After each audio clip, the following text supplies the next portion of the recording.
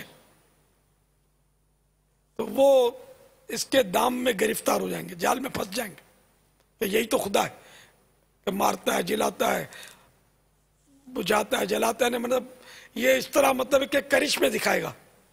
تو اس طرح اس کے شعبدہ بازی ہوگی. اس شعبدوں کی وجہ سے یہ معاذ اللہ اپنا ایمان برباد کر بیٹھیں گے. تو اس لیے جس کے گھر جانا نہیں ہے نا اس کا پتہ نہیں پوچھنا چاہیے. تو جب خود بد مذہب نہیں بننا ہے نا تو بد مذہب کی صحبت میں کائے کو بیٹھتے ہیں؟ جب برائی نہیں کرنی تو برے دوستوں کے پاس جا کر کیوں گھستے؟ تو دور رہیں، اپنی آخرت کی فکر کریں. اللہ تعالی ہمارا ایمان سلامت رکھے. ہم بارگاہ رسالت میں ملتجم ہیں. تو نے اسلام دیا، تو نے جماعت میں لیا، تو نے اسلام دیا، تو نے جماعت میں لیا، تو نے اسلام دیا، تو نے جماعت میں لیا. تو کریم اب کوئی پھرتا ہے عطیہ تیرا، تو کریم اب کوئی پھرتا ہے عطیہ تیرا.